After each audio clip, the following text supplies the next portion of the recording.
Hello, Internet. Welcome back to another edition of Eric's Corner with the Word of the Not So Wise.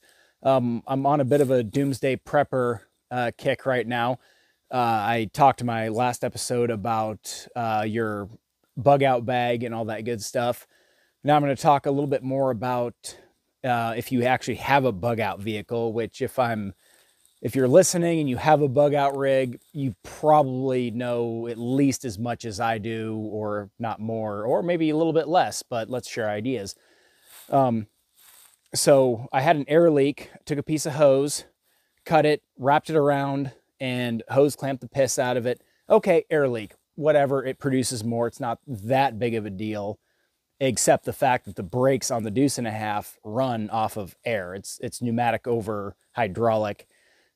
Google it and look at Deuce and Guns, for example. He'll explain it better. And there's a few others, but the point is, have extra materials and supplies. If you're bugging out and you are just going with a backpack, like I explained in my last video, you got to stay light. Well, when you have a whole Deuce and a Half, I mean, my rig already weighs 15,000 pounds. You're not really going for light, and you need lots of extra supplies.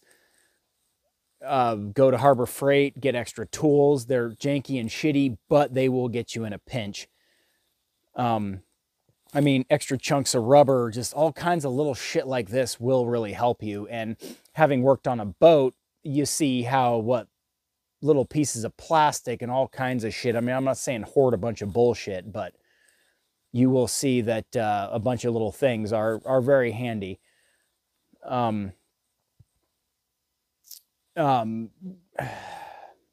So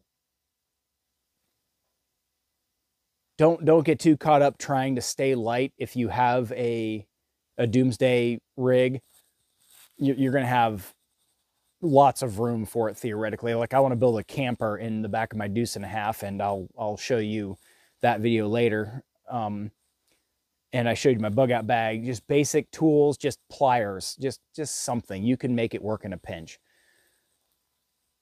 The line I was talking about where I wrapped this around and hose clamped it against just air, but it was rubbing up against the fuel line. Well, we have a fuel leak. You got a very big problem. You might not realize it and leak a lot of juice, but I can still fix it with this. But I'm going to order the new fuel hose.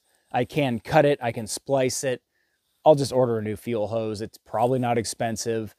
Don't go too cheap. I talk about doing things on a budget, but there are some pretty critical things. With tires, you can go cheap. They're 12-ply tires. They're almost indestructible.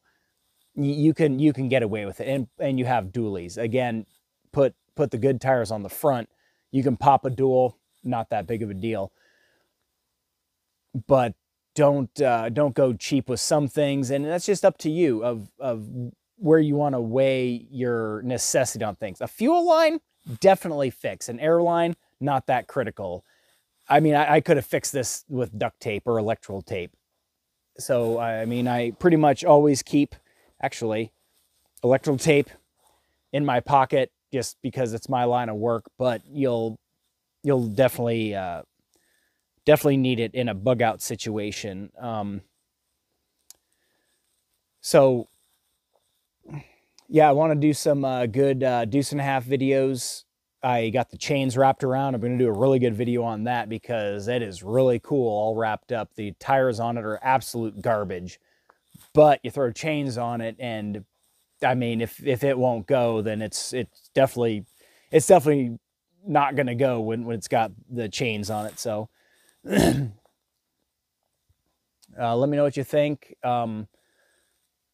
I'd like to hear some questions from people about doomsday prepping. I talked about the show Doomsday Preppers, and I quite frankly want to have a sit down with the experts because I don't think they know what the fuck they were talking about. Their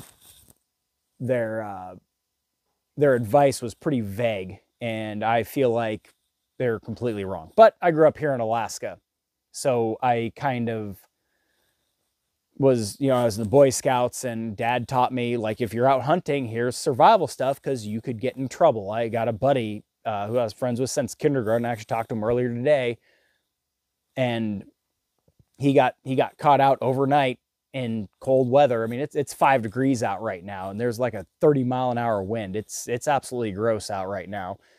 You could be in a lot of trouble just out, oh, I'm just going to go hunting, and then, oh shit, something happened. A four-wheeler broke down, and it's getting dark, and oh shit, we gotta hunker down for the night, and now you got frostbite, and you need to learn how to start a fire. And I understand not everybody grows up in these environments, but please, for the love of God, learn a thing or two. I'd be happy to teach you how to start a fire, and actually I might do a video like that, and just with a lighter and in this cold ass weather, just where to find dry wood and so on and so forth. I mean, when I light my barrel stove, I use a propane weed burner because, well, it's fucking easier. Why the hell would I try to do it like a caveman? So anyway, I hope you liked my video. I hope to hear from you guys. I'd really like to hear some feedback. I'm not hearing too much squawking in the comments, which is kind of good because don't really feel like arguing with people that just want to argue for argument's sake. But you know what? That's what I got to do, then that's fine. So thank you for joining me. Have a good night.